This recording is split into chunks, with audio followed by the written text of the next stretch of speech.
membahas tentang rancangan pembelajaran dan asesmen yang telah saya lakukan selama melakukan praktik mengajar di 1999. Bapak Ibu guru yang hebat, agar pembelajaran dapat sesuai dengan kebutuhan dan karakteristik peserta didik, maka pendidik terlebih dahulu harus memetakan profil peserta didiknya.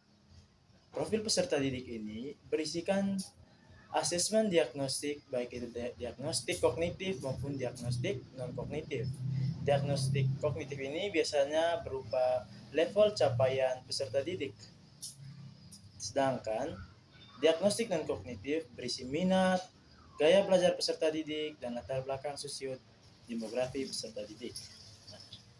Hasil kajian terhadap analisis profiling peserta didik ini nantinya akan sangat menentukan diferensiasi proses, konten, dan produk belajar yang akan dikembangkan pada modul oleh seorang pendidik. Berikut merupakan contoh desain RPP yang telah saya kembangkan. Secara umum, di dalam RPP yang telah saya kembangkan berisi 3 komponen utama. Yang pertama ada informasi umum, dan yang kedua ada komponen inti, dan yang ketiga ada lampiran. Nah, pada bagian informasi umum, terdapat identitas penulis modul, kompetensi awal, profil pelajar Pancasila, sarana dan prasarana, target peserta didik, model pembelajaran yang akan digunakan. Kebetulan, pada RPP yang sudah saya desain ini menggunakan model pembelajaran discovery learning.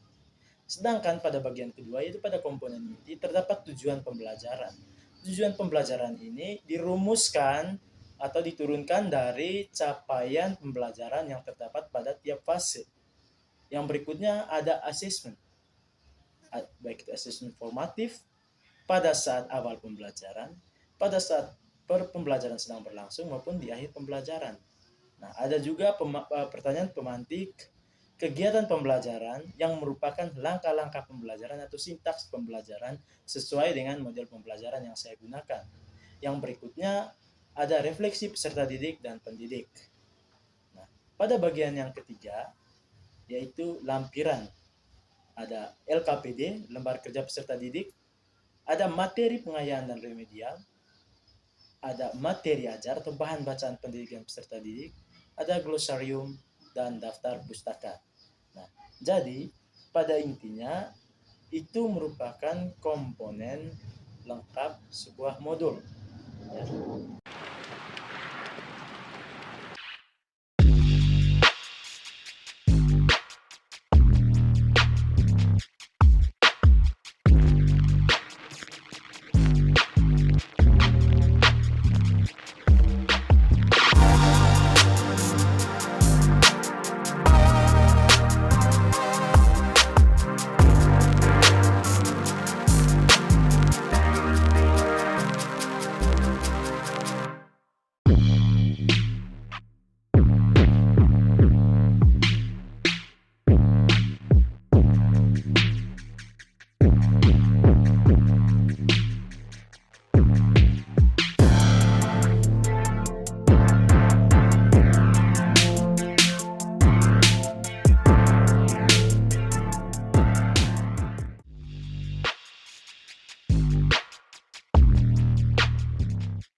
Sebelum kita memulai pelajaran kita kali ini,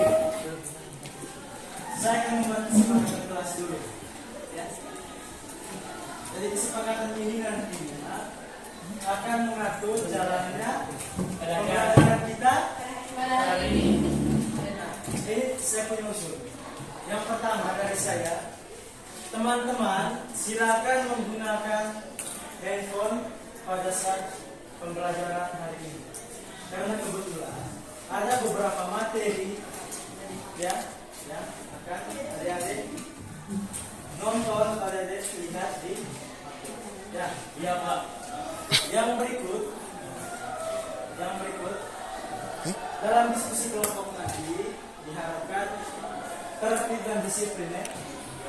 Kalau ingin berbicara minta izin dulu dan berbicara setelah diizinkan. Bisa dipahami? Bisa, Pak. Baik, pada hari ini kita akan masuk materi baru pada semester 2, yaitu tentang pencernaan. Ya. Sistem pencernaan. Sirkulasi sudah kok? Sudah. Ya. Pada hari ini kita akan mempelajari materi tentang sistem pencernaan pada manusia. Materi pertama pada hari ini kita akan lebih fokus mempelajari tentang zat-zat yang terkandung dalam makanan, ya, yang makanan nutrisi yang terkandung dalam bahan makanan. Yang berikut kita juga akan mempelajari tentang apa fungsi dari nutrisi tersebut. Dan yang ketiga, nanti di akhir ya, sebagai tugas belajar mandiri di rumah, nanti adik-adik akan mempelajari tentang BMI dan BMN. Ya. Sampai sini sudah paham ya? Sudah paham ya tentang materi yang kita pelajari hari ini? Ya? Oke. Di sini sudah pernah dengar slogan makan dengan makanan 4 sehat 5 sempurna kan? Sudah. Siapa yang bisa sebutkan apa saja yang termasuk dalam makanan 4 sehat dan 5 sempurna itu? Ayo, silakan. Ikan, sayur, nasi, susu, buah-buahan, daging, telur. Oke. Perhatikan. Sekarang, kira-kira zat apa yang terdapat dalam nasi itu? Vitamin.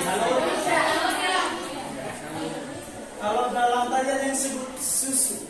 Dalam susu itu terdapat protein. Ada protein, ya, ada makanan juga. Kalau dalam buah ada vitamin, ya. Terus apa lagi tadi? Dalam air ada apa? Ada mineral. Nah, jadi komponen makanan gizi seimbang itu harus ada karbohidratnya, harus ada proteinnya, harus ada lemaknya, harus ada vitamin dan mineral. Ya. Jadi itu merupakan komponen makanan yang diperlukan oleh tubuh kita sehari-hari. Sampai sini bisa mengerti ya? Bisa ya? Oke, sekarang ada bawa HP semata? Oke. Sekarang saya minta adik-adik untuk duduk dalam kelompok. Total di sini ada berapa orang? 3 orang. 3 orang ya. Yang ada. Aturan mainnya ya. Silakan buka website yang sudah Bapak sebutkan tadi. Buka website itu dan masing-masing kelompok silakan mencari satu jenis makanan kemasan, ya. Satu jenis makanan kemasan dan catatlah informasi nilai gizinya sesuai dengan LPPD yang ada. Ya. Yang ada. Yang berikutnya sebagai referensi materi, sebagai referensi bacaan adik-adik, tadi di grup WA Bapak sudah kirimkan materi. Sudah baca, Pak? Nah, di situ ada YouTube, ada artikelnya juga. Silakan baca itu sebagai referensi bacaan, ya, untuk bisa menjawab pertanyaan yang ada di LKPD. Ada pertanyaan? Silakan. Ya, silakan. Kalau kerja ini tulis Berdasarkan kategori, misalnya usia sampai sekarang. Karena pada usia tertentu jumlah asupan nutrisi itu berbeda. Misalnya pada bayi itu berbeda dengan pada orang dewasa. Juga dengan lainnya. Dan silakan cari pada materi yang sudah Bapak bagikan tadi atau pada sumber-sumber lainnya tentang berapakah misalnya berapakah kebutuhan karbohidrat harian di usia kalian. Ya. Berapakah kebutuhan protein harian di usia kalian? Yang menjadi patokan di situ silakan yang menjadi acuan usia. Ya.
berbagai pengalaman yang telah saya dapatkan setelah mengikuti praktik mengajar di SMA Negeri 9. Yang pertama, pemetaan dan diagnosis kebutuhan dan karakteristik peserta didik sangat diperlukan. Profiling peserta didik ini dapat dilakukan dengan cara melakukan asesmen diagnostik. Hasil asesmen diagnostik ini nantinya akan jadi acuan dalam menentukan paradigma pembelajaran yang berdiferensiasi, baik itu diferensiasi proses, konten, maupun produk. Nah, apa saja tantangan ataupun hambatan yang telah saya alami selama mengikuti pembelajaran di sana? Yang pertama, peserta didik tidak memiliki pemahaman awal terhadap materi pembelajaran yang akan dibahas. Hal ini disebabkan karena siswa tidak menjalankan aktivitas belajar mandiri di rumah.